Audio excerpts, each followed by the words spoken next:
to the flag of the United States of America, and to the republic for which it stands, one nation under God, indivisible, with liberty and justice for all. Thank you. Now it feels official. Now we have an event underway here. I want to thank all of you for coming out, and that's not just those of you who are here in the audience, but I appreciate these candidates who are here on the stage.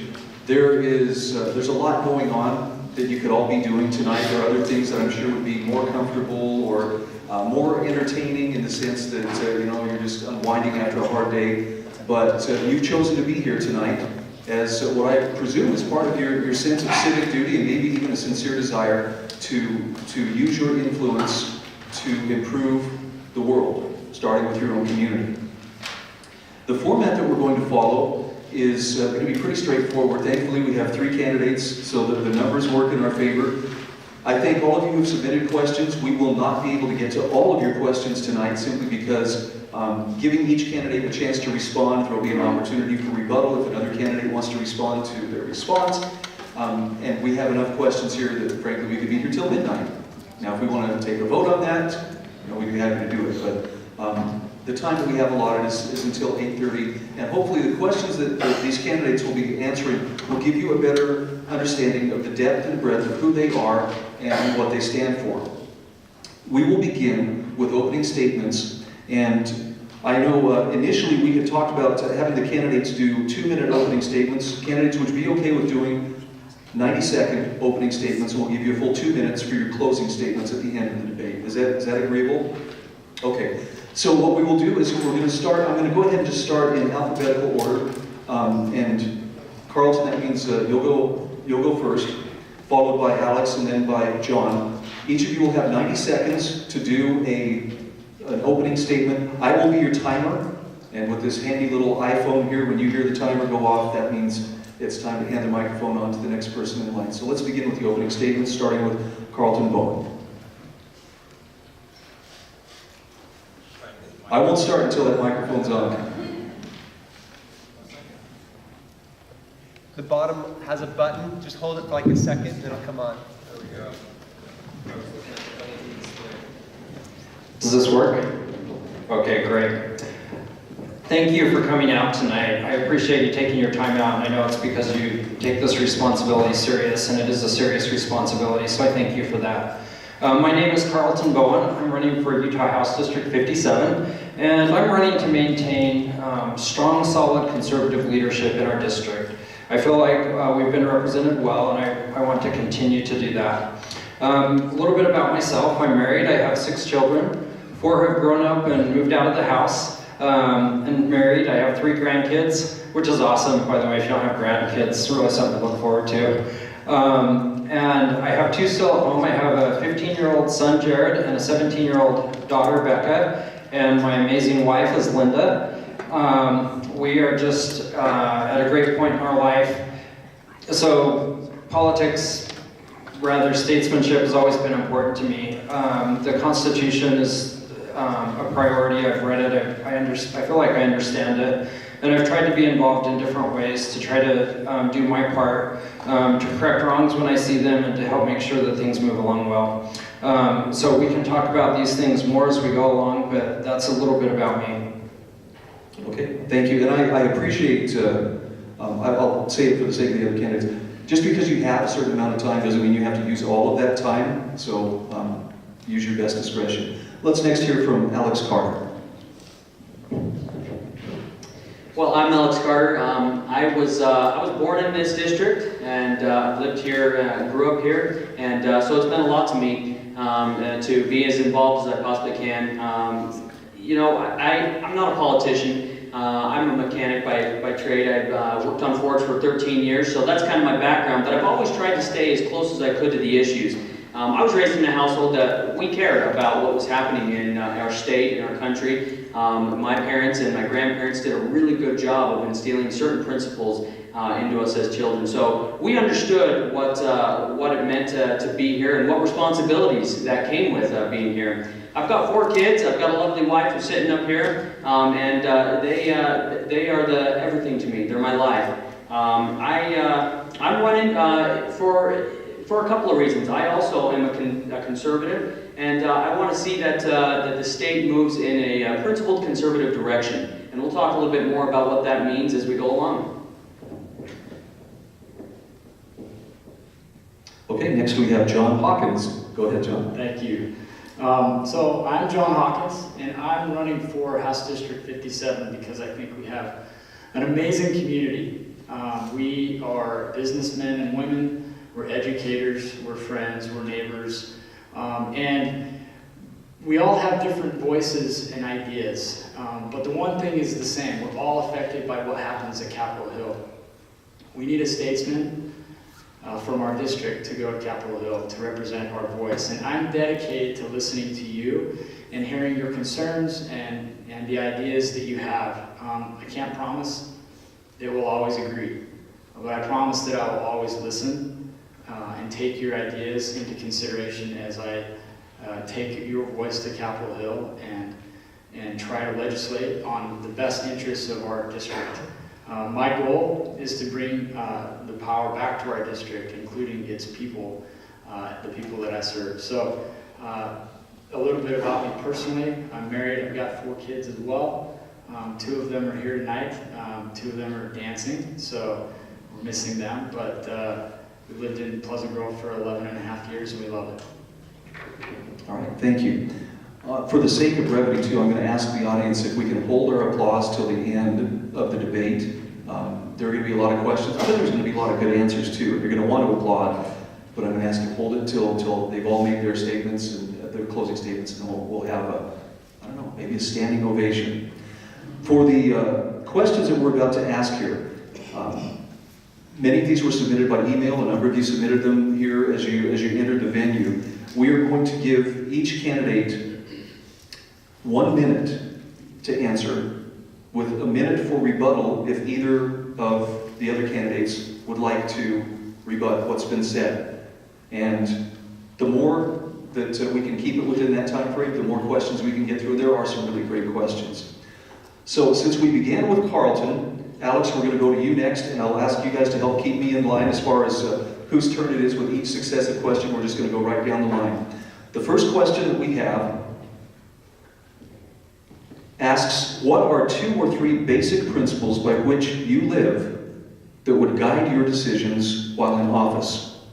Well, that's a great question. 2 or 3 principles that I live. Well, you know, I guess one of the big principles that I live is, and maybe it's hard to say, but one of the things that I am passionate about is private rights, or our rights, our freedoms, and things like that. So I try to live every day like and treat people like I would want to be treated. So our rights as citizens is one of the principles that I try to live by. Conservatism is one of the ones I try to live by, and that means with personal finances. I'm certainly probably not perfect at it, but we try to live within our means. And there's been times in our life where we've had to make sacrifices with certain things, and there's been good times in our life where we're able to have nice things. We certainly try to live within our means, so that's one of the principles as well. I have a principle that is very dear to me, and it's faith. Faith is a big part of my life. Jon Hawkins, same question. If you need me to repeat the question, please just ask. The question is principles, right? What 2 or 3 basic principles by which you live that would guide your decisions while in office. Okay, so the number 1 principle for me is honesty, and coupled with it is integrity. If we can trust our elected officials to represent us correctly, we have to know that they are honest, and that is my number 1 principle. I could tell a story about a girl that burned me in high school. She wasn't honest, and so anyway, I won't tell that story. That's for another time. But honesty and integrity, fiscal responsibility is, I would agree with Alex on that we need to be fiscally responsible. My wife does a phenomenal job at keeping me fiscally responsible, and so you know we need that in our government on all levels, from the local to the state to the federal level. So. Thank you.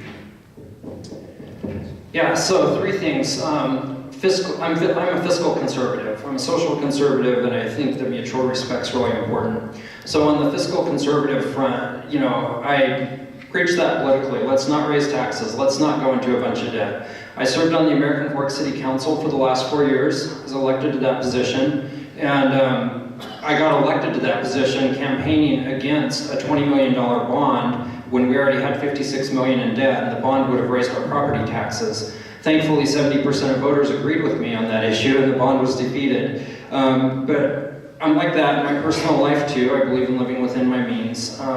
Education's been a priority for us. Our kids have mostly gone to private school, to American Heritage. They've also gone to charter schools. They also have gone to public high schools.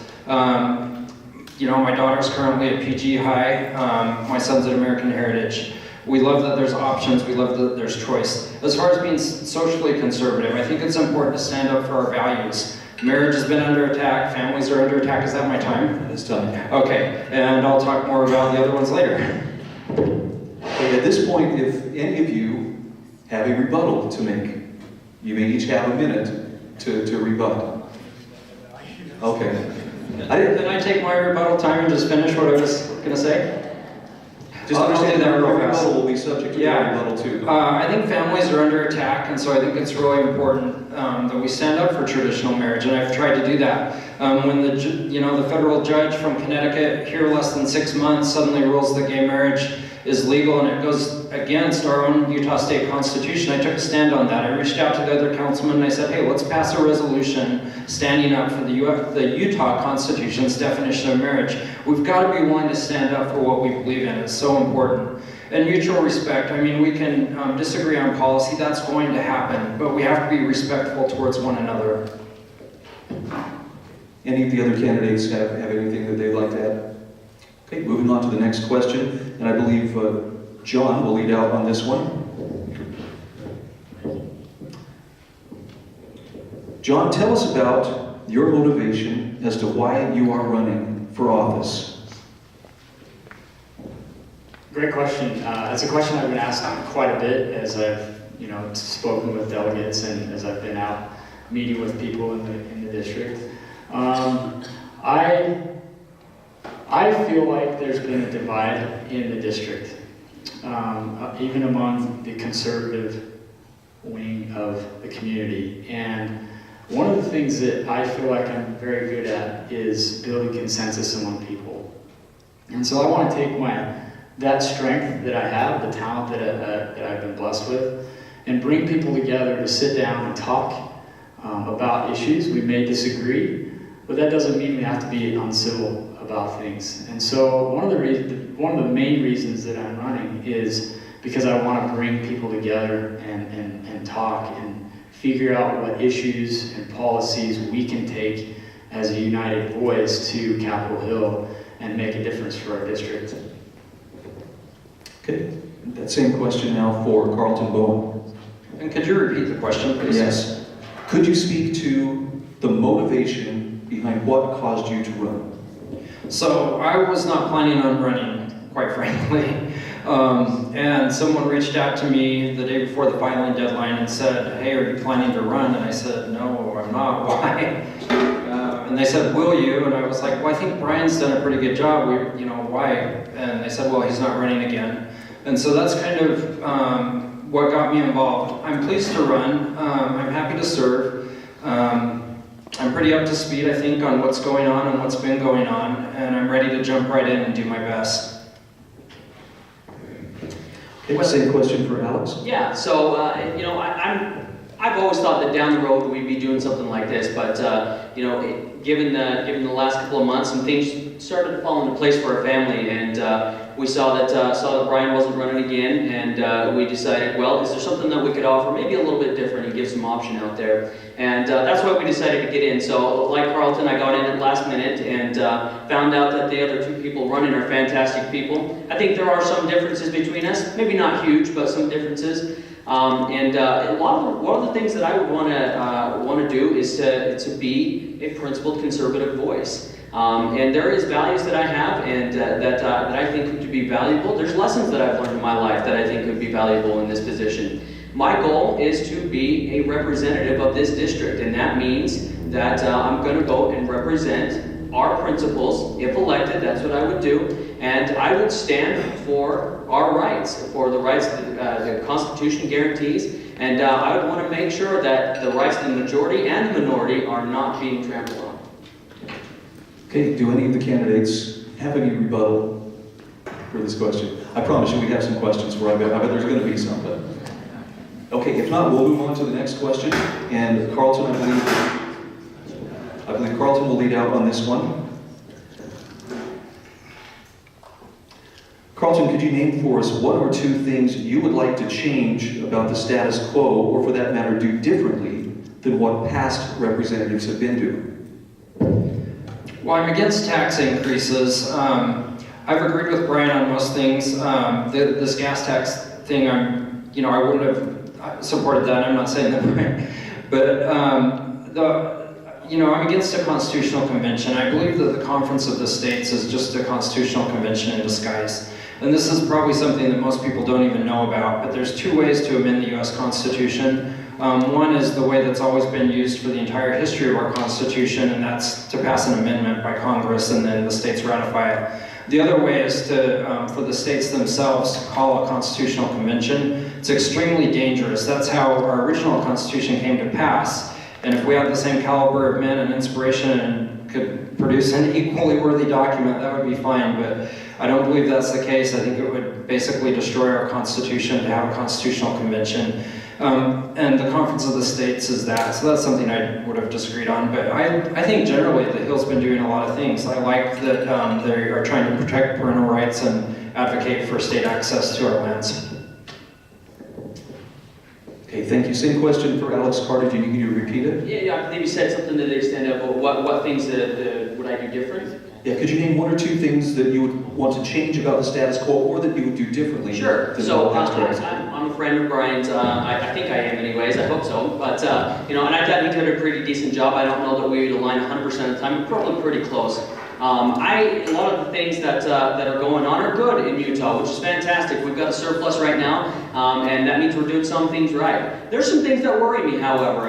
We claim to be the most conservative state, and a lot of times you'll hear that. And there's a lot of things that aren't so conservative about what we're doing. And being conservative doesn't mean that I hate taxes and they all need to go away. There are things that the government needs to do to function. But we're spending a lot of money in areas that doesn't need to be spent. Transportation is one of them. I think we could do a better job at education and reallocating some funds there. And there's some things we could do to take care of some pressing needs without raising taxes. And I think there's some ideas that I could bring to the table with that. A couple of other things. Probably he spoke a little bit about the Article 5, and I'm not so afraid of it. I'm not saying that I'd press for it, but then that's something hopefully we'll talk about later.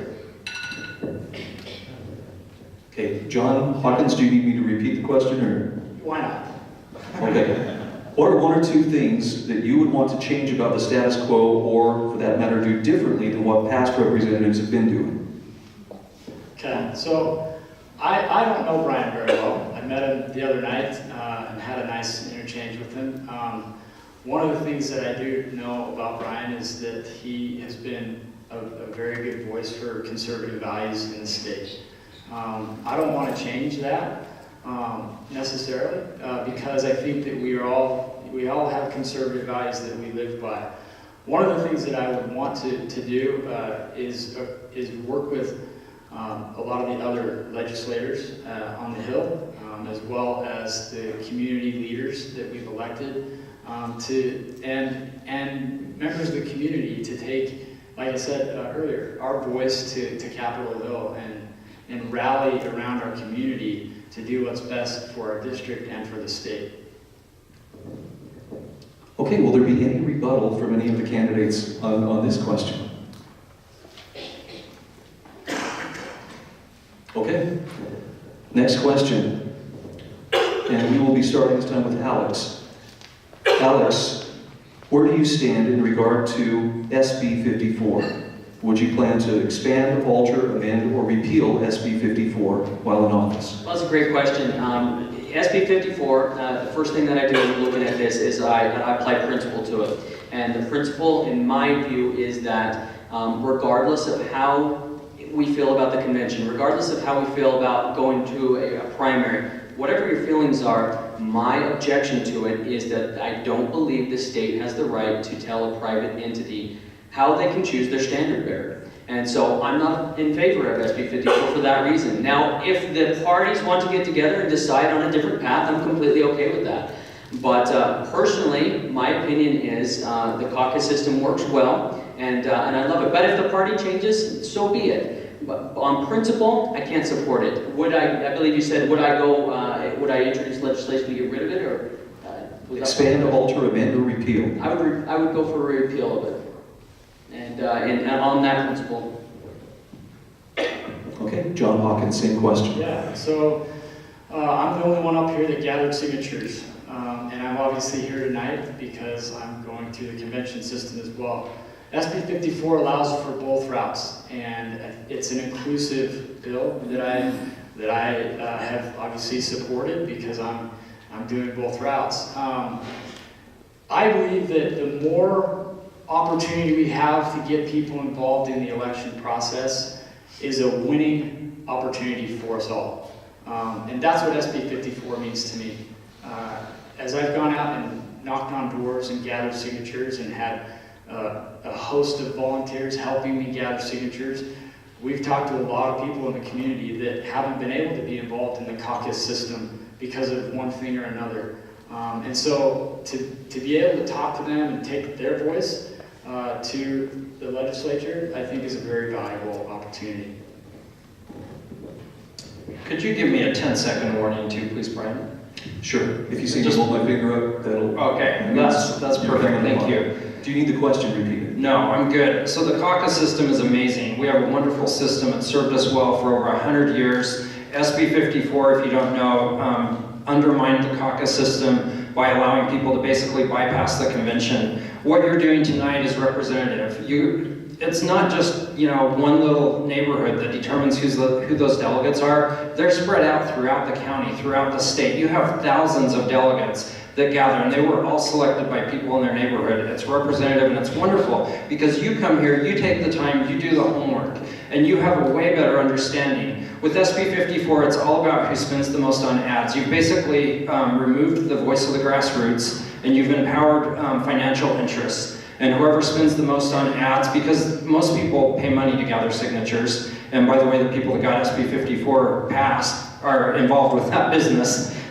I have 10 seconds left, but the caucus system is amazing. The changes that we've done to it have made it so that you could have Hillary Clinton run as a Republican, and if she paid and gathered signatures, she'd be on the ballot as a Republican. Okay, will there be any rebuttal for this question? I'd like to offer a rebuttal for just a minute. Okay, you have a minute. I have a minute, right? Yes. Okay. So I've heard that argument that it's signature gathering is bought. I had a group of about 50 volunteers. We didn't pay for a single signature, and we were able to go out and represent, the people of our community well. A lot of people wouldn't sign because they're in support of the caucus system, which I respect. Obviously, I'm here, but the only thing we paid for was the paper that allowed us to gather signatures.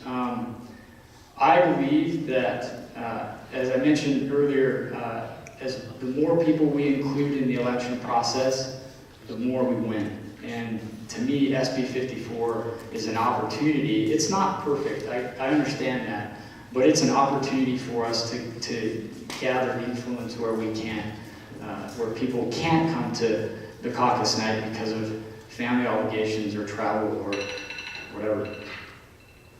I'd like to rebuttal that. I definitely think that John went about it the right way. He didn't pay for signatures, and I commend him for that. But this is, I hope you're seeing this. My emotion, it does not cloud my judgment on this. And I look at this from a principled point of view. It isn't because I love the caucus, which I do, but on principle, The state doesn't have a right to tell a party how to choose its candidate. That's it. And so, you know, whatever situation may come across my desk, if elected, that's what I'm going to do. I'm going to apply principle to it. And that's how I'm going to make decisions. Sometimes it's going to go in my favor, sometimes it won't. But principles made on, or decisions made on correct principles is the right thing to do. And it protects people's rights, it protects private entities' rights, and that's how I would represent this district. So one of the things that's so destructive about SB 54 is it makes it so minority candidates can come out of the primary. The parties have tried so hard to just have 2 candidates in a primary, and that's because one of them, the person that wins, will be a majority candidate. They'll have more than 50% of the vote. And so the parties have played with the standards. Do you have to have 70% to come out of convention and, without a primary? Do you have to have 60%? They've tried to get it so that when there's an honest division, there is a primary, but that there's only 2 people, the top 2 in that primary. And the way we have it now, you can have 3 candidates. Let's say 2 are good, 1 is bad. The 2 good guys split their vote. The bad guy gets a minority of votes, but he's the nominee, and he is less representative of the values of the people that voted in the primary, because the values of the people in the primary were for the 2 good guys. So it's just extremely destructive. I would vote to repeal SB 54 and speak strongly against it. Luckily, there's no bad guys in this one, right?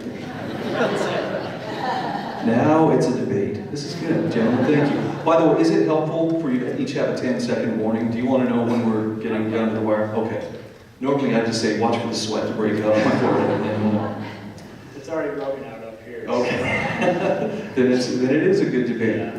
Let's talk about, and you're going to have to remind me, who's next? I've already lost order here. Is it me? I think it might be Carlton. Are we back to Carlton? Because it went down the line. Is it me? Is it Alex? Okay, keeping us. You're all such gentlemen. We'll make this work. Is it? Okay, thank you for those of you in the audience keeping score. See, when we get a good exchange going, it's easy to lose our place here. All right, John, let's talk about the proper role of government. Assuming that there is a proper role for government, what will you use as your threshold to determine whether a law is really needed?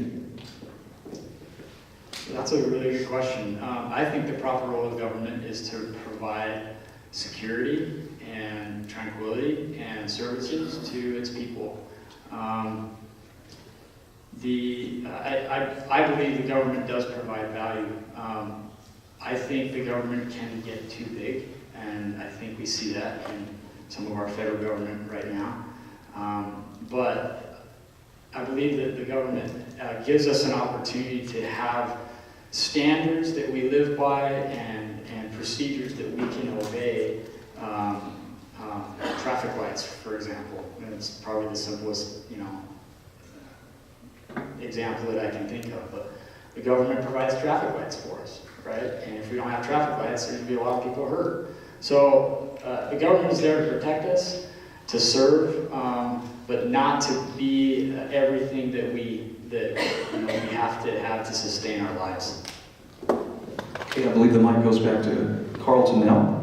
So the proper role of government is to protect life, liberty, and property, which property is necessary for the pursuit of happiness. And there's definitely a proper and an improper role of government, and it's important that our government stays within its proper role. At the federal level, that's defined by the Constitution, because the states came together and implemented the federal government, and they said this is what you can do. At the state level, it's a little more, the state constitution gives the state practically the power to do a lot, just about anything. But there is still a proper role, and I think you have to ask some questions. Number one, is this something that government has to do? Or is this something where government would be competing with private enterprise? I think government should only do that which makes sense for government to do because no one else can really do it. For example, the courts, the police, the roads. Those are things that should be the government doing that. Other things where it could be private enterprise, let's leave that to private enterprise. And my time's up. Alex? So the proper role of government is to protect our citizens' rights, and Carlton said it. Those rights are given by God, and they're laid out in the Constitution. I believe the Constitution was inspired by God. So in any situation where the government is seen, or well, there's plenty of them right now, where the government is trampling on those rights, I believe that's an issue. So as a representative, I'm representing this district. Not only that, we're going to make some decisions for the state of Utah, but I see it as I would work for you, not that you would work for me. And a lot of times you see a lot of these people that are in elected positions where they feel like they're number one, like what they say goes. So I believe it's the other way around. I believe that government functions best when it's limited, when it's not getting too big, not getting into things it shouldn't. And there's certain areas where right now it's getting into the things that they shouldn't. And I would definitely take note of that. Okay, would anybody like to take advantage of this for rebuttal? Each of you have up to a minute. Okay, there are some other things that are important to ask when you're looking at government, the proper role of government. For a bill, does it make government bigger or smaller? Does it increase the tax burden on people or decrease the tax burden? Does it increase the regulatory burden or decrease the regulatory burden? Does it increase the debt on you and on your property, or does it decrease the debt? I think there's lots of really important questions that we need to ask surrounding the proper role of government when we look at legislation. I think there's also the issue of individual rights. Does this violate an individual's rights, or does this protect an individual's rights? Because I think individual rights are extremely important also. Okay, anyone else? Are you next? Okay, so it's back to Carlton. This is going to follow up on the previous question. How do you plan to identify and evaluate potential unintended consequences of legislation? Yeah, I think I just answered that. But let me go to a couple things that I think are important at the State House that have been going on. We've had this lands issue, so over 60% of Utah is owned by the federal government. But when Utah became a state, the US Congress passed a law called the Utah Enabling Act, and that was the legal vehicle that made Utah a state. And in the Utah Enabling Act, it said that Utah had jurisdiction over our lands, and it also said that the federal government would divest itself of federally owned lands, which it has not done, and which the state has been urging the federal government to do. But we've had these issues where the federal government's tried to shut down access to our own lands, our roads, our trails, and thankfully the state and the counties have been fighting against this. And they've been pushing back, and they've won some legal battles, and they've mapped out all their roads and trails and said, hey, these are public rights of way. And I think it's really important that we continue that battle. These are our lands, and it's important that we have beneficial use from them.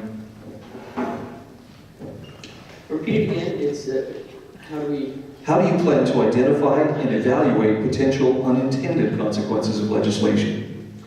Okay, so you're speaking before something is passed, or possibly looking into repealing something, right? So if we're looking before something is passed, it's simple. We're going to apply principle to it, and the principles come from the Constitution. And so we're going to apply principle to it. How does it affect people? If you're looking at certain things, right now another one in Utah is taxes, sales tax. So we're going to look at principle on that.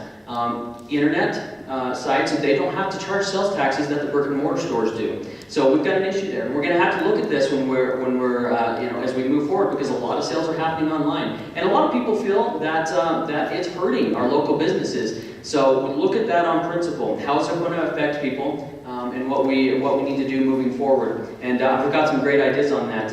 Looking at a couple other things, Carlton pointed out the lands issue, and that's another big passion of mine as well. Okay.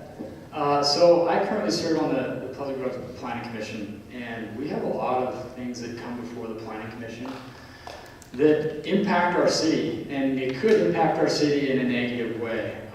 But one of the things that I apply is how does this affect personal property and individual rights? And we need to apply that at the state level as well. So we take a look, we do our research, we try to understand the issue from not only a current perspective, but try to prognosticate into the future a little bit to understand how the things that, the decisions that come before the Planning Commission will affect our city. We need to do the same thing at the state level and try to understand how the legislation that's proposed will affect us in a long-term perspective. Okay, thank you. Anybody want to take a minute for rebuttal? No? All right, moving on to the next question here. And I believe we are to Alex. Okay. Alex, what two items do you see as Utah's biggest challenges for governance? And how do you see yourself acting upon each of them? Okay, two biggest issues in Utah, right? And a lot of the times it's the same thing over and over every year when we see one of these election cycles, we hear about them. And two of the big things that I'm really interested in is transportation and education. Transportation is an issue in our state, and a lot of the reasons is because we're growing at such a rapid pace. And a lot of times I think that at our state level, we feel like we need to get ahead of it. And so we're spending a lot of money on transportation and infrastructure for that. UTA, as we all know, if you've been following the news, has just gone through, or is currently going through a massive overhaul. We're repainting trains and buses to make them easier to ride. Doesn't make a lot of sense, right? So that's a huge issue for me. I think there's a lot of lessons we can learn from the private sector, and we can apply those things that that would make sense. Transportation is important, but we certainly need to look at better ways to spend our money. And I wish I could speak on this one for a lot longer. Yeah, you might get a chance to rebut. So I think the two of the biggest issues are the growth in our state. I happened to go to a Mountain Land Association of Governors or Governments meeting on transportation a couple of weeks ago, and they project that our northern Utah County is going to grow by 500,000 people in the next 38 years. So growth and how you manage that growth from a transportation perspective, I think water comes into play in a big way because we're already a desert state and have limited water resources. How are we going to be able to have that many more people on the same amount of water? So we really need to take a look at opportunities to not only conserve now, but provide water resources appropriately in the future to that growth. I've dealt with a lot of the issues John's brought up over the last 4 years. Voted for property rights, and all the issues he mentions are definitely valid issues. They are mostly local issues, though, best handled by a city council or Utah County. I think at the state level, we have to look at stuff that's maybe intra-county, that's a little bit broader in scope, and rightly so. There's two things that I think are really important. The state government, it seems like it's continually raising taxes, and this gas tax is just the latest example. And as gas taxes go up, that hurts. So it's real novel to add a new tax or raise the rate when gas prices are low, but then everyone feels the pinch a year or two later. I don't like that. Taxes are self-adjusting too, by the way. As we grow, our tax revenue grows, our tax base grows. So this argument that you have to always raise taxes is a fallacious argument. It's a false argument. I'll rebuttal that. Yeah, he's right, absolutely, and that's a fantastic point made there. A lot of the ideas are going to have to be coming forward here with what to do about the gas taxes. We're developing vehicles that are more efficient and are being driven longer. Some ideas have got to come forward, and I've got some great ideas to look forward to that, because you're right, we do have to plan for it. What are we going to do when vehicles are getting 50 miles to the gallon in 30 years? Are we going to be able to tax gasoline the way that we need to? So no perfect answer here, but with my experience and what I've been dealt with vehicles, I've got some great ideas moving forward there. I'd love to share them now or after, whenever. So I can see how Carlton would say that it's a local or maybe even a county issue with dealing with the issues that I brought up. I actually don't know that it is just the county issue.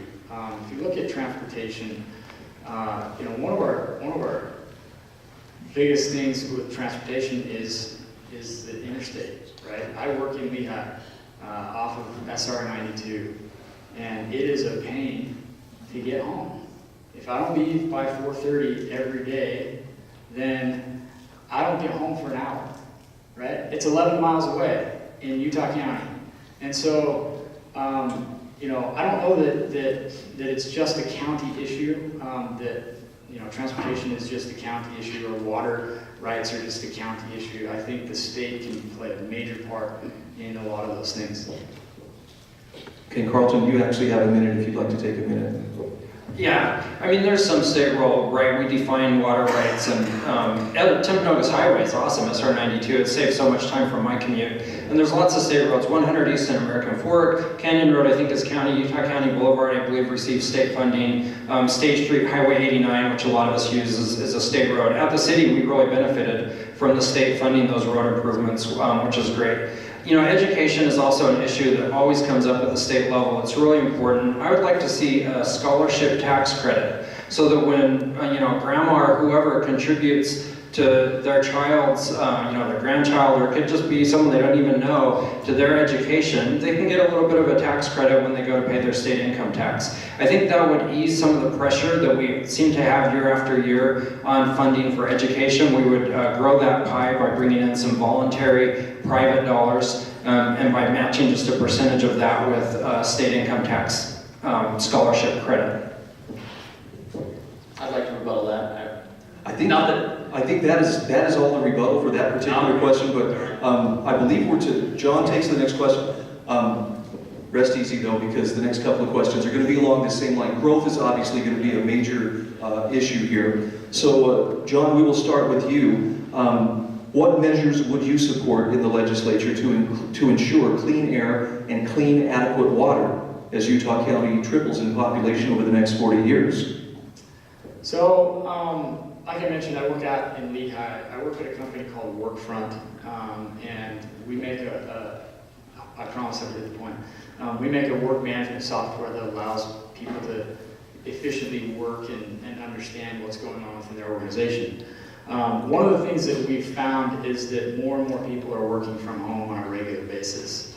And so with the transportation infrastructure that we obviously need to have, I believe that we also need to have technology infrastructure that would allow individuals to work from home and companies to support that work from home basis. That will take people off the roads, it will decrease the stress on the environment, and it's not a magic bullet. We need to work together to figure out some of these issues. We have an interesting geography that prevents a lot of the environmental cleanup, but I think technology infrastructure can be a valuable opportunity.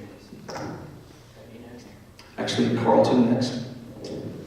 Well, we have a lot of laws in place to protect clean water, and cities have some latitude for additional watershed protections and stuff like that, which I think clean water is extremely important. Water is very important, and in Utah, we have all kinds of laws around water rights. We treat them differently than people in the Midwest where they have more water. So I don't know, can I reserve my time and come back? If that's all you want to say at that point, sure.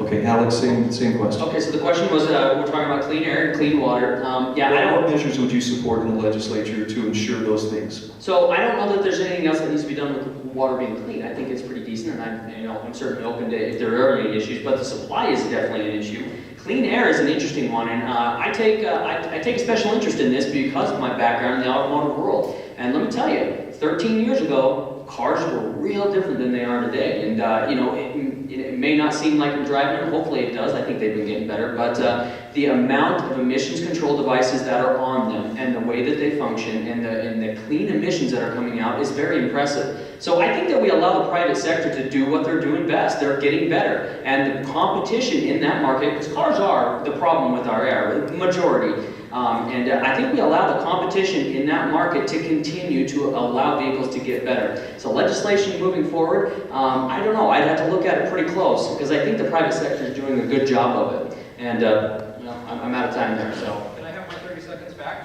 I appreciate that. I wanted to address the other half of that on the air. EVs are going to be prevalent 20 years from now. They keep growing in market share, and that's going to help a lot with that. But it's not because of government regulation that we have more EVs. It's because of technological advancement, and it's because of the free market. And that really is the best solution. We have to be careful about having too heavy of a hand with our government regulations for these types of things. But it is very important to maintain a clean, safe water supply.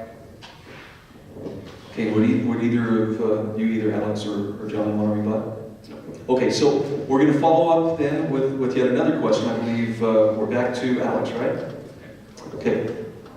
Oh, is it Carlton? It is Carlton. If you'll hand the microphone to Carlton. So along this same line, faced with significant growth and continued economic development, what can be done to preserve and defend our unique quality of life here in Utah County so we don't become like Salt Lake County?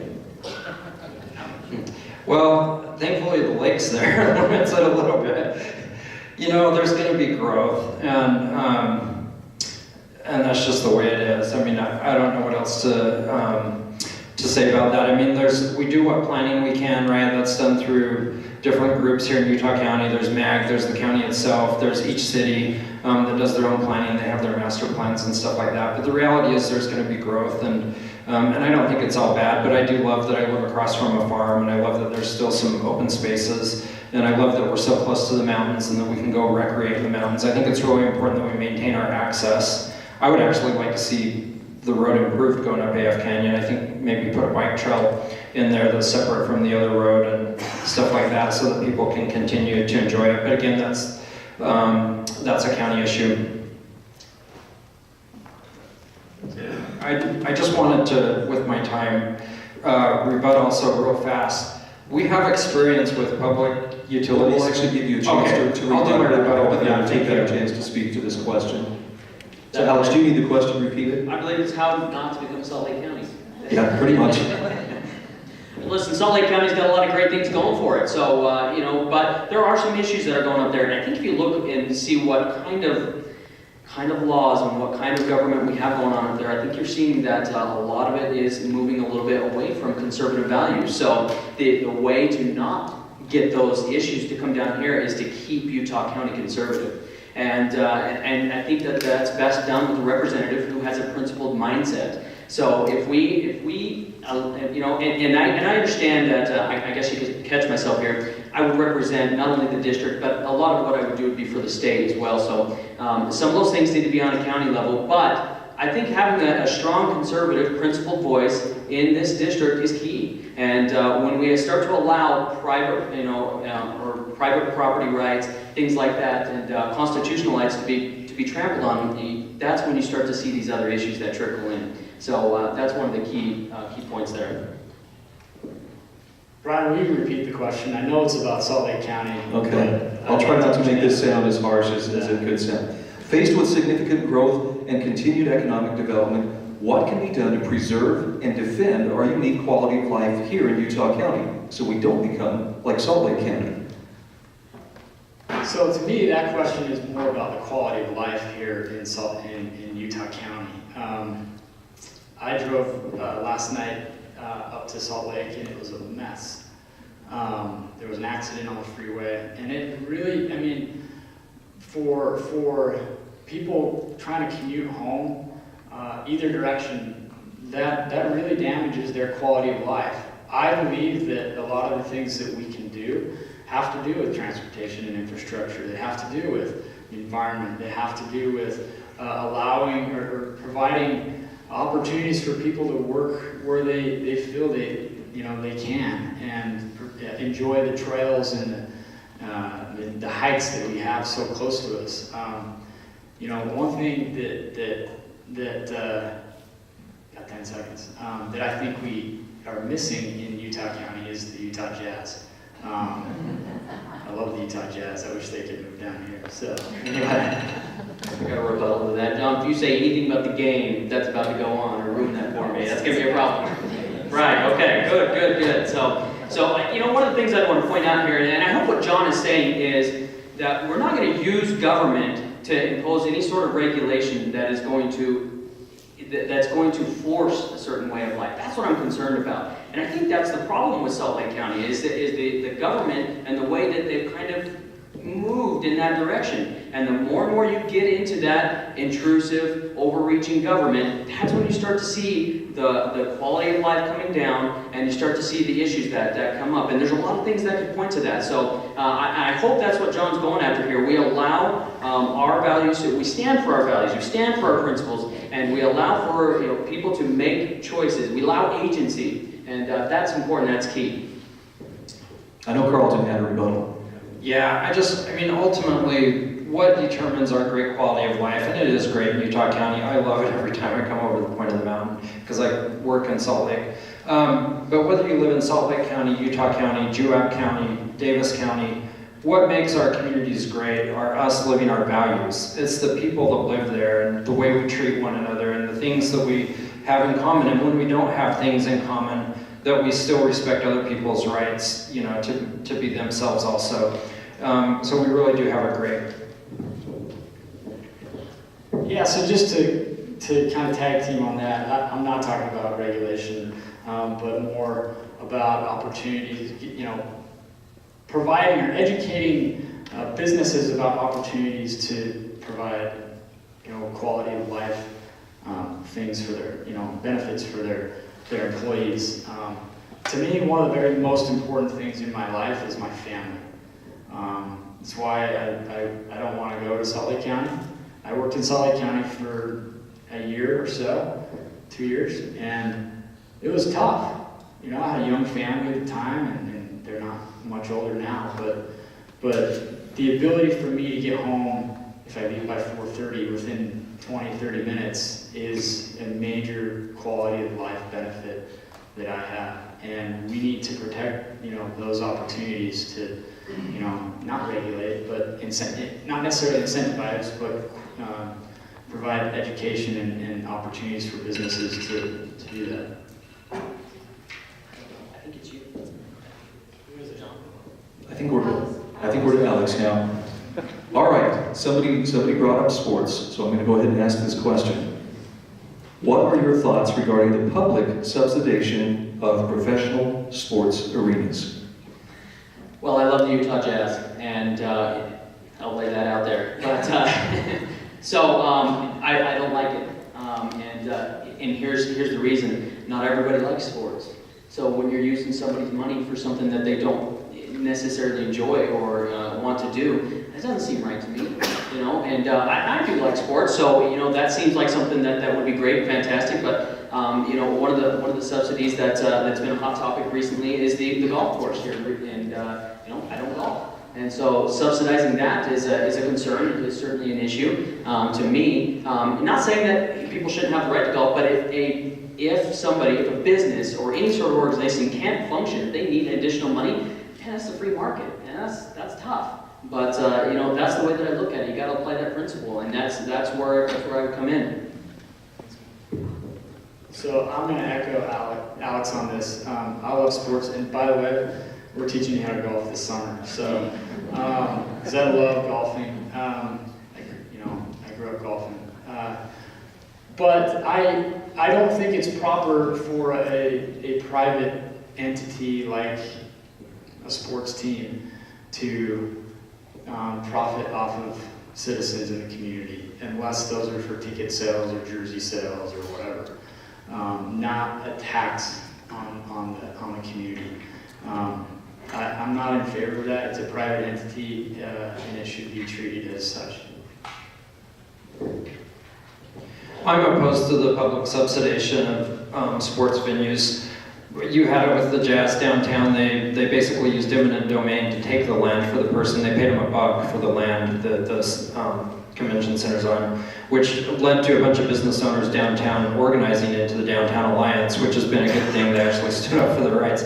But you know, Sandy did the same thing. They heavily subsidized the Real Stadium. And I've gone to Real games. I went to the opening night in that stadium, you know, but I just don't think it's the proper role of government. Also, I wanted to say with public utilities like the state being an ISP or a city being an ISP, which we have with Utah Broadband, which John mentioned earlier, I'm opposed to that too. We actually have experience with that in Utah. In American Fork, we had a broadband company. We ended up divesting ourselves of that. We still have some backbone fiber that we lease. But cities aren't like IT companies, and they don't do it as good and they don't do it as efficient. And the Utah Broadband has struggled with that. So I'm also opposed to that type of stuff. And I apologize, I failed to give you your 10-second warning. Okay, is there any rebuttal on that? Okay. Next, let's ask you this. What legislation, if any, do you believe would benefit this legislative district the most? That's a really good question. I've received that question a lot as I've met with delegates and I've met with individual citizens in the community. I want to reserve an answer on that because I don't feel like I know everything. I'm not an expert at medicine. I'm not an expert at, transportation. I'm an expert at making things more efficient. And so I would want to rely on the citizens in the district to help me understand, to come together and figure out what legislation we need as a district to go to Capitol Hill. So I don't want to necessarily pigeonhole myself into a specific bill that I would support. Okay, back to Carlton. Yeah, well, I'm about protecting rights. I think that's the legitimate role of government. And I think one of them that needs to be addressed is constitutional carry. That's where a person can carry concealed without a permit. It's been adopted, it's been in place for years in Vermont, and several other states after that have adopted it. They've had great success with it. Utah passed this bill 4 years ago, but it was vetoed. And it's time for people to have their right to carry a firearm concealed, protected by the state. You shouldn't have to ask for permission to get a permit. Now, I'm not opposed to maintaining the current permit system because it gives you reciprocity when you go to other states. They'll recognize your permit, gives you some training. But, right now we protect the right to open carry, which is awesome, but people freak out when you walk into the store with a gun on your hip and you don't have a badge. And, but you have that right. But there's over 500,000 concealed carry permits. There's a good chance that several people in this room are carrying right now. And no one's freaking out, no one's getting shot up. In fact, it makes us safer because guns actually save lives, believe it or not. It happens all the time. So we just really need to protect that right. That's one thing. Well, I think Carlton said that fantastically, but I want to take a little bit different spin on it. Sometimes it's not what the district needs passed, it's what the district might not need passed. And so I would look at that, and look at what's happening with some current legislation that's out there, and some ideas that are out there. But I would definitely support the constitutional carry as well. That would be a big deal for me. And I would look at some of the things that are happening, and some of the ideas that are happening as far as taxes, things like that. And Carlton said it best. Government functions better when it protects people's rights. And so anything that comes forward, I would certainly apply that principle to it as well. But a specific bill or specific legislation that we absolutely need in this district, nothing comes to mind other than possibly the constitutional carry. Okay. Any desire for rebuttal from any of you? Okay. Next question. Even though Utah is generally considered a conservative Republican state, how would you reach across the aisle and work with opposing party members? I don't know that we're that conservative. I mean, we are. We're conservatives, certainly in our values. Our tax rates, when you stack them up against other states, you might be surprised. We're in the middle. We're not at the bottom with the lowest. Our budget grows year after year. I think we have to be really careful about what we grow government to do. Are we increasing the size and scope of government for something that's a legitimate purpose and role of government? Could you repeat the question? Yes. With Utah being considered generally conservative Republican state, how would you reach across the aisle and work with others? Yeah, and I've done this on a bill that was passed that I worked with a group on, and we got one Democrat. The bill had tons of Republican support, but I was so thankful for Janice Fisher for supporting our Sound Money effort, which passed. I just think we need to, I would like to meet with other legislators, no matter what the party, establish a relationship, and in areas where we agree, let's work together. I think that's a tremendous idea. So how do we reach across the aisle? Well, it's easy. When somebody has a good idea and it makes sense and it's constitutional and it's based in sound principles, that we move forward with it. A lot of times we think in order to be a conservative, we've got to take this hard stand and we can't talk to the other side, and I don't think that's right. If we're approaching this correctly with sound principle, we can take good good ideas from any direction. And that may be from a left-leaning Republican, that may be from a Democrat, that may be from another, strong conservative. Whatever the direction good ideas come from, we're going to take them, we're going to use them, or we're going to make good legislation or repeal bad legislation. It may go one way or the other. But I don't think it's going to be too hard to reach across the aisle for me. I don't have any friends up there, and so any good ideas are going to be listened to. There's a term that I read not too long ago that the Utah legislature is Utah nice, meaning that most people will reach across the aisle and really work together for positive legislation. I plan to do the same thing. It's people are people, and yeah, we all have our ideals and our ideology that we work within, but that doesn't mean we can't treat each other with civility and understand different needs and communicate what those needs are together. So I plan to colleagues in the House and colleagues in the Senate, we're all there trying to do the best that we can for our districts.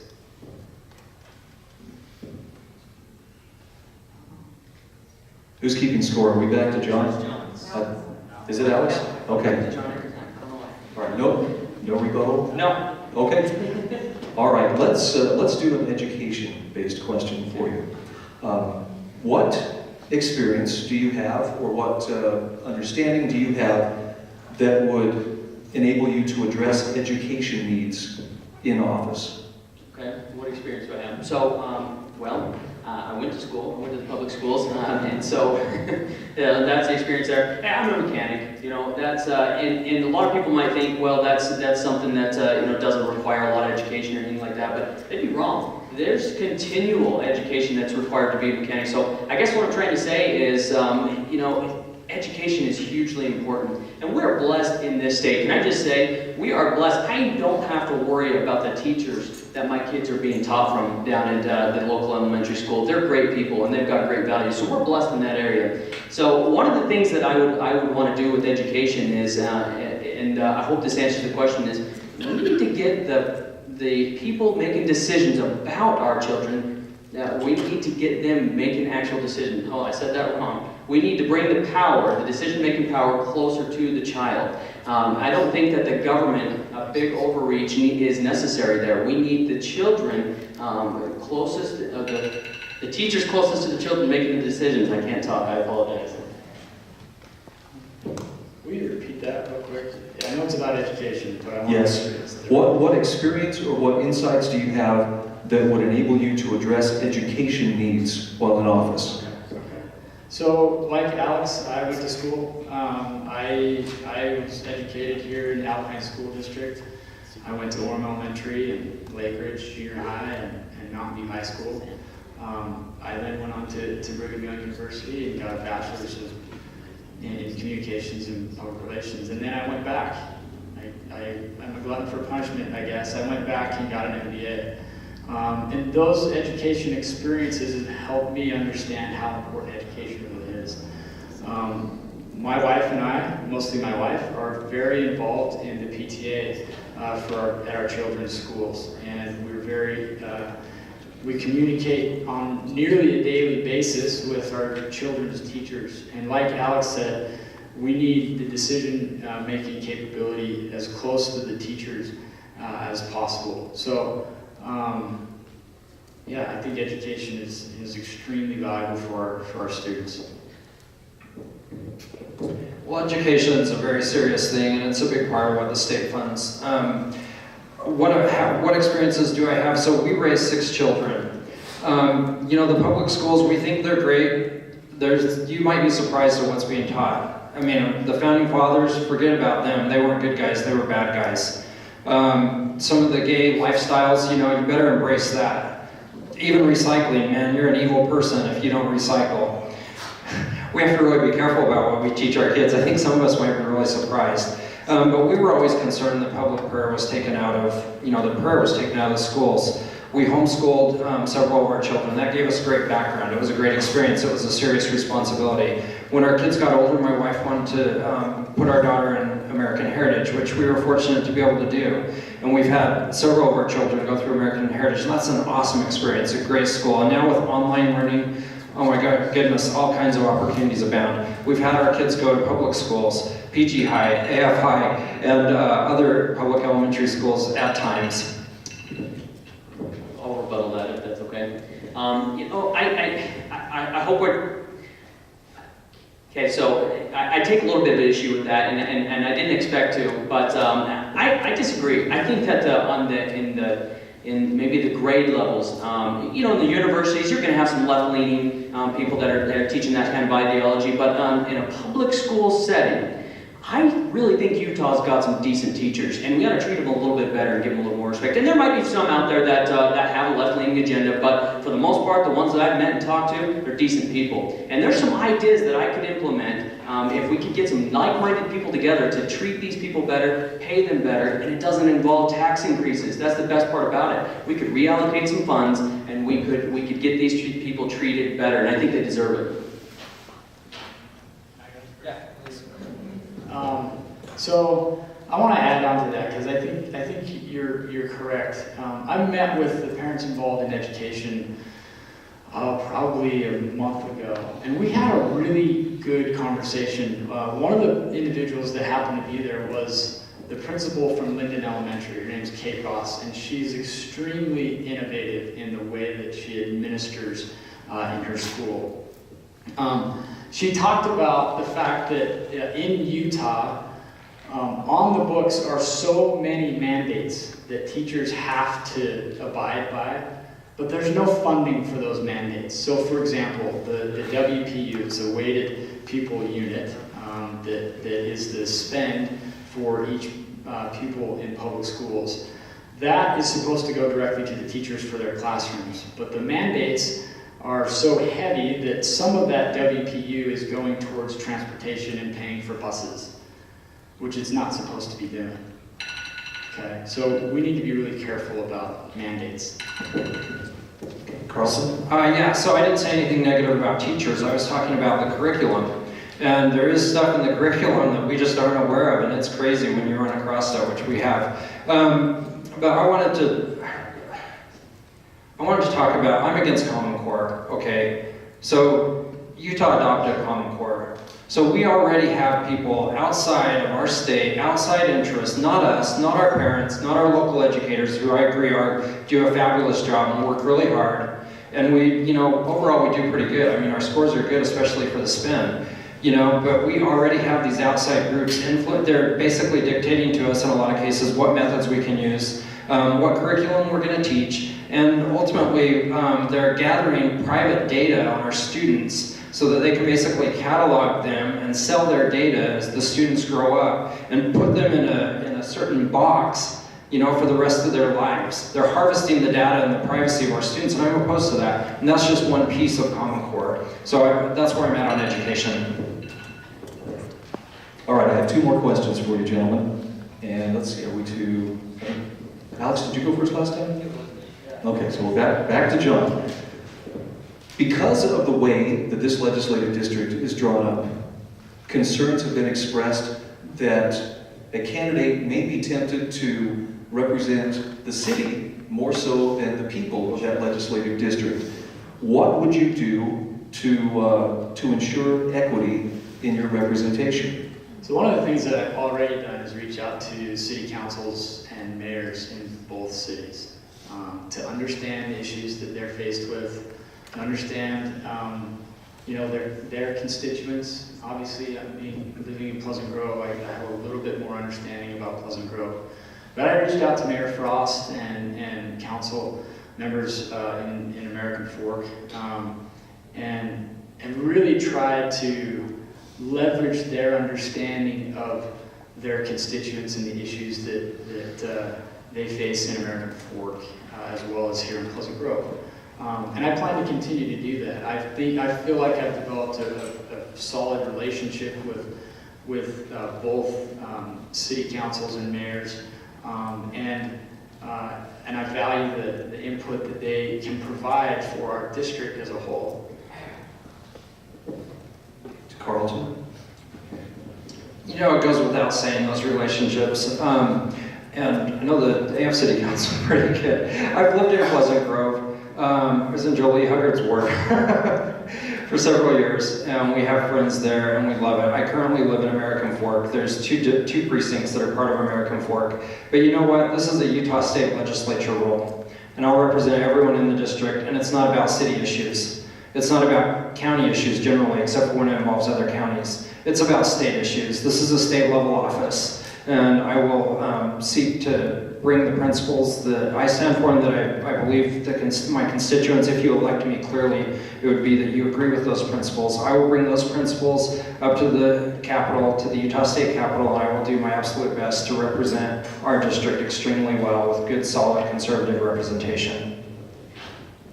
I echo a lot of that. You know, this is a state position, so certainly having relationships with both cities is going to be really important, and we're going to want to be able to talk openly and freely. But ultimately, it comes down to the people that elected me, and it would be the people in this district. So I would hope to have an open door relationship with them. I'd like to be able to hear from them as much as possible. You know, I have no idea what that might entail, and Bryan might be able to tell you what that's like. But I would do my best to be able to talk to individuals as much as possible, and to be able to hear them and listen to them and to understand their real concerns. And if we disagree on something, I hope that we can do that civilly. And hopefully I can explain the position that I took on certain situations and to be able to hear them out. So yeah, I think that the city relationships is important, but relationships with the people in the district is more important.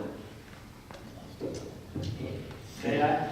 Yes. All right. So one of the ideas that I've had since the beginning of deciding to run for this office is to form a community advisory board, which would entail gathering people throughout the district, doctors, businessmen and women, educators, stay-at-home moms, members of city office, city office holders, and bring them together on a regular basis. The idea that I have is probably monthly. And then I had a great idea brought to my attention in my home by one of our delegates. And he said that it'd be a really good idea to have town hall meetings where people from the district, not necessarily delegates or members of this community advisory board, could come together and ask questions, provide input, and try to understand the policies that affect our district. And I plan to implement both of those ideas.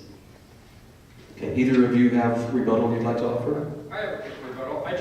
I mean, to me, this delegate process is so awesome because there's over 100 delegates in our district, and you're not just from one neighborhood in our district or one business or one government entity. I mean, you're spread throughout our district. I've been trying to get to everyone's homes. I've tried to call many.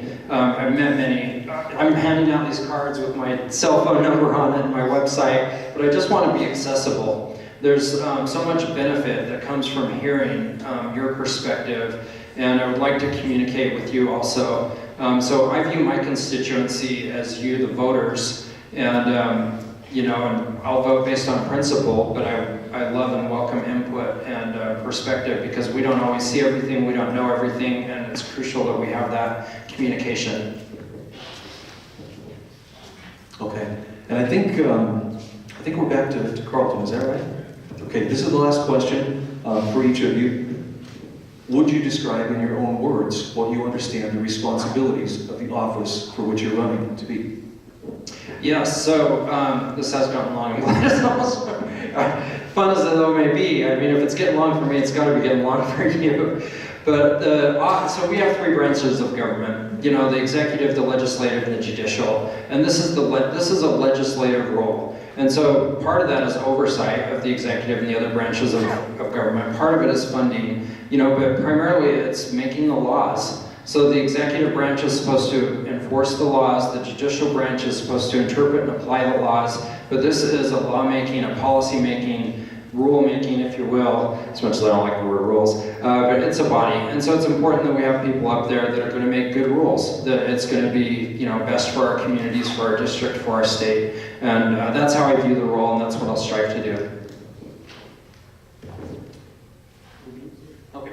Yeah, so Carlton nailed that pretty well, and to expand on that a little bit, I think it's important to say, not only is it the legislative body there to rules, to make rules or possibly repeal certain laws or bills that are unconstitutional. I think the important thing to understand in my mindset going into this is to represent you. So if I were to be elected, I would try to apply principle the best I can, but it would be important to note that I represent you, and I want to be there to make sure that the government on the state level is not going to trample your rights. So that would be the number one thing I would fight for 100%, is any bill, anything that comes across my desk, I would look at it with those eyes. Is it going to infringe upon the rights of the people? And so that's important to me. So protecting individual rights, property rights, all these things, I think is hugely important and is a big role. I would echo what both Carlton and Alex have said about this particular role. It is a lawmaking role.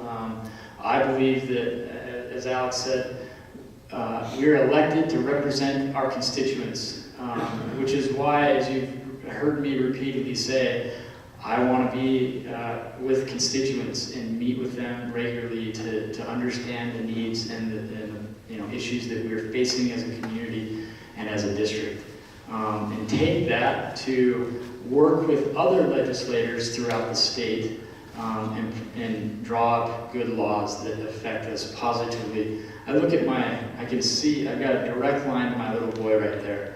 And I look at him and I see the future, and I feel like the opportunity for this seat is to protect his future and make sure that we have laws on the books that will do so.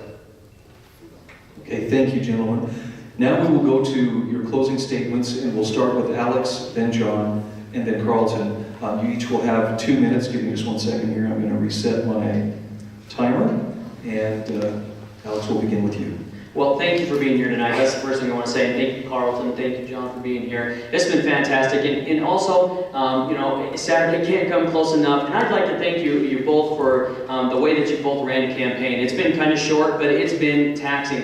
And none of this has ever been, mean-spirited or backbiting. And I think we've been able to really show some other races how it's done. So kudos to you guys for that. I hope you guys have understood my positions tonight clearly, and that is, anytime I'm coming, approaching a bill or an issue or anything like that, I'm going to do it with a principled mindset. And a lot of times that that could possibly go against certain things that might benefit me. But that's the way that I'm going to represent you. And some of the issues we brought up tonight, I've tried to clearly lay that out, and I'm open-minded to any ideas and any discussion. And as we apply good ideas from any area, I think we can represent this district well, and we can do some good things at the state level. I want to let you know how much I love this state. I love this area, and right when we were thinking about getting married, my wife and I,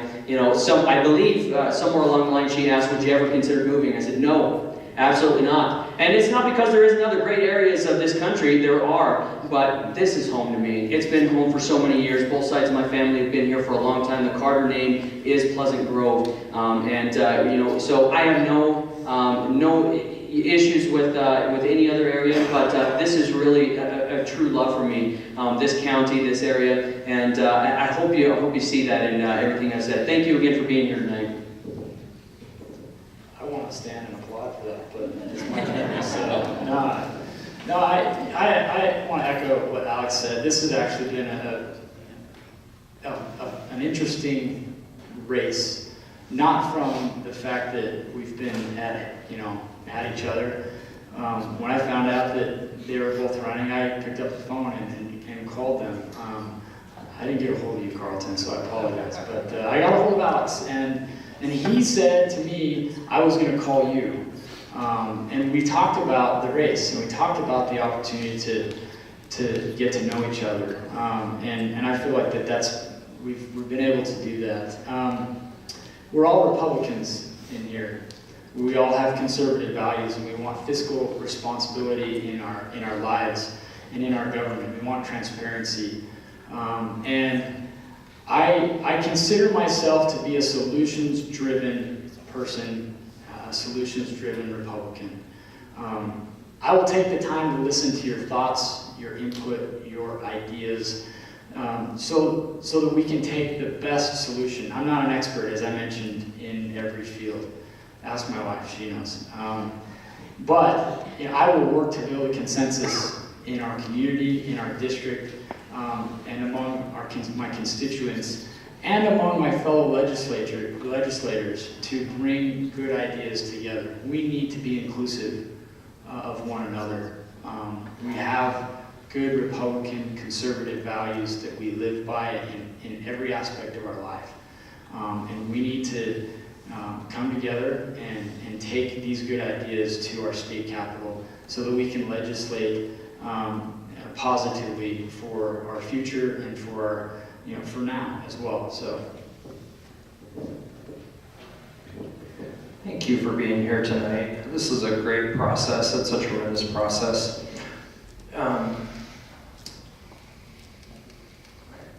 really for this process. I'm really for, so people ask me why I run. I want to maintain solid conservative principled leadership. But what sets me apart? Why me over someone else? And I would say I'm a known quantity. I have a track record, and I think it's a good track record. I've served in some different roles. I've had some different perspectives. It's a good time for me. But as far as in my life to serve, and I'm willing to do it, but it's not the end of the world either way. I think, we have a great district. But you don't have to wonder how I'm going to vote. Because I'm on the public record voting against higher sales tax, campaigning against higher property tax, campaigning against more debt, trying to allocate more of our existing revenue towards roads, voting against higher utility rates, voting for property rights, voting, or at least advocating for traditional values for our families. So you know what you're getting. Again, just thank you. The caucus system is so important. Our rights are important. There's so many things I want to do. We've talked about some of those with advocating for the lands, with the tuition, with the scholarship tax credit, with constitutional carry. I think these are all important things. I think they'll benefit us. They'll benefit our district. And it's not that we're taking someone else's money. It's that we're rewarding people for using their own money and letting them keep a little bit more of it. But there's just a lot that can be done to protect our rights and to represent us well up on the Hill, and I'll strive to do that. Thank you. Okay, before your standing ovation, if you see school personnel who helped to make all this possible and set it up, please take the time to tell them thanks. This was a wonderful venue, and this concludes our debate. Let's hear it for our candidates.